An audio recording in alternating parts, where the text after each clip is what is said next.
Nya sabab tina boa-boa Siliwangi tea tangkal eta disebut kaboa. Boa-boa atawa siapa tahu lamun diucapkeun dina bahasa Indonesia mah. Halo, assalamualaikum warahmatullahi wabarakatuh. Kembali lagi bersama aku Ming Channel. Gimana kabarnya, sehat kan? Semoga yang nonton video ini diberikan kesehatan selalu sama Allah dan dilancarkan rezekinya. Nah, di video kali ini aku akan menceritakan misteri pohon kaboa dan hutan sancang yang menjadi petilasan Prabu Siliwangi. Sebelum masuk ke videonya, jangan lupa disubrek-subrek ya, dan tonton sampai habis. Baca. Oke guys, gak usah berlama-lama lagi, langsung aja kita menuju ceritanya.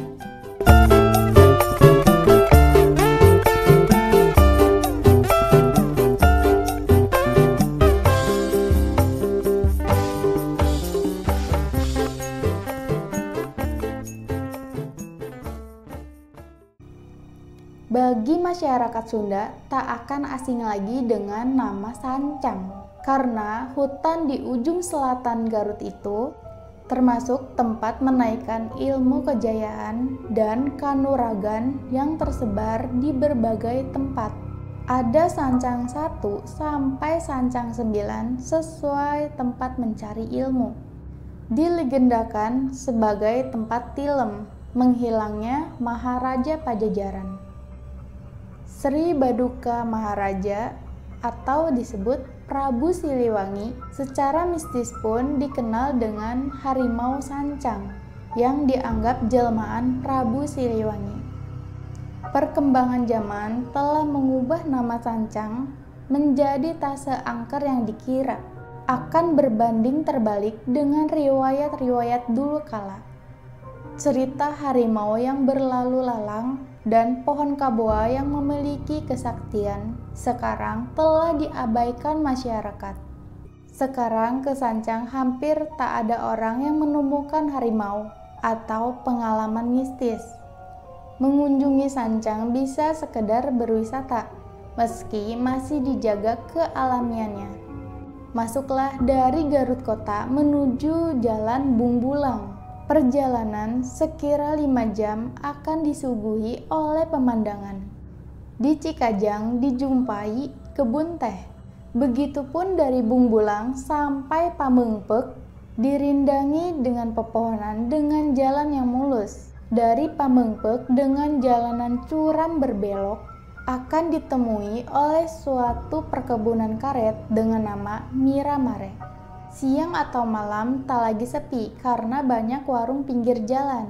Kemudian belok di Gapura Harimau yang menunjukkan jalan menuju hutan Sancang. Rumah-rumah permanen seperti di perkotaan dengan suasana perkampungan yang ramai memudarkan bahwa anggapan hutan Sancang belum tersentuh modernisme. Dalam motor sampai warung serupa minimarket akan dijumpai di perkampungan. Papan nama kuncen berjajar sepanjang jalan, menerima jasa pemandu ke tempat yang dimitoskan. Siapa yang punya maksud naik jabatan, kekayaan, dan lepas dari hutang, katanya tersedia tempat memohon di hutan Sancang. Di gerbang hutan, kita harus mengisi buku tamu dengan membayar tiket masuk. Roda 2 atau 4 harus terparkir di lahan dekat gerbang. Karena kendaraan tak diperkenankan masuk hutan. Pepohonan yang besar dengan akar yang melilit menunjukkan hutan yang masih perawan. Meski demikian, jika mengunjungi tempat yang dikeramatkan, rasa merinding akan datang dengan sendirinya.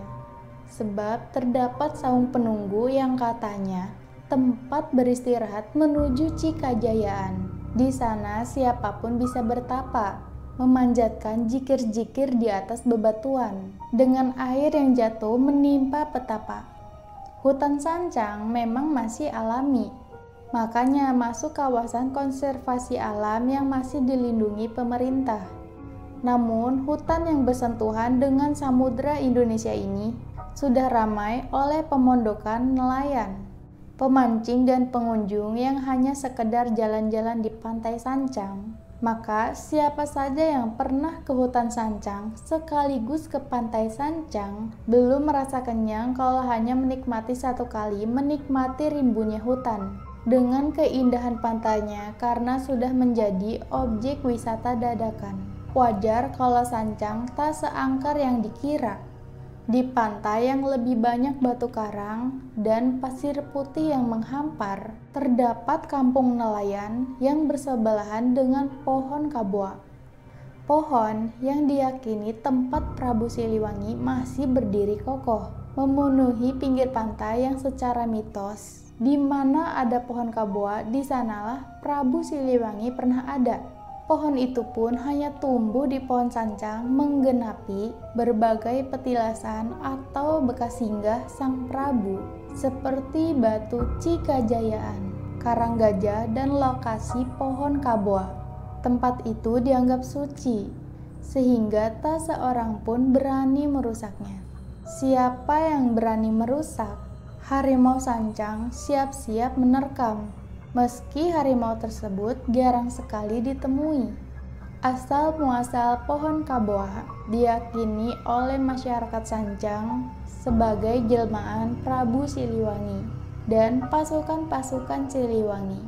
Konon ketika Kian Santang pulang dari tanah Arab, dia ingin mencoba kesaktian ayahnya, yaitu Prabu Siliwangi. Dikejarlah Prabu Siliwangi sampai ke hutan dan sampai Laut Sancang. Setelah dikejar dari Cirebon, Godok Garut, Gunung Gelap Pamengpek, Cilauteren, dan Santolo. Lalu Prabu Siliwangi menyelam ke dasar laut sampai muncul di Laut Sancang, diikuti anaknya Raden Kian Santang. Akan tetapi Kian Santang tidak menjumpai Prabu Siliwangi karena yang ada hanya prajurit-prajurit Siliwangi. Terus ia bertanya, di mana Prabu Siliwangi? Dan para prajurit hanya menggelengkan kepala. Ketika prajurit-prajurit Siliwangi menggelengkan kepala, Kian Santang melihat kayu tegak berupa tongkat yang menancap di pinggir pantai. Kian Santang berujar, jangan-jangan itu kayu tegak Siliwangi. Boa-boa, iya Siliwangi, atau jangan-jangan ini Siliwangi, gumamnya. Atas prasangka itulah Kian Santang mengeluarkan perintah kepada siapa yang mengikuti dirinya akan terus menjadi manusia, sementara yang ikut ayahnya, Siliwangi, akan menjadi pohon. Maka terjadilah prajurit-prajurit Siliwangi menjadi pohon.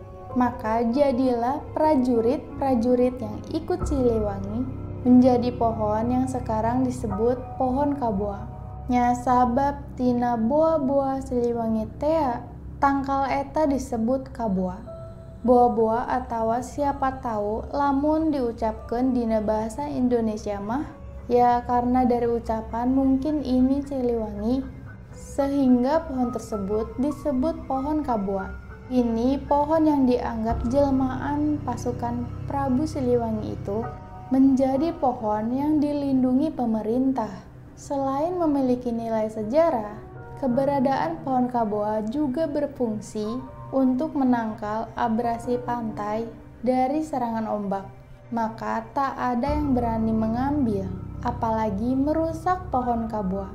Karena pohon kabua adalah jelmaan pasukan Siliwangi itu.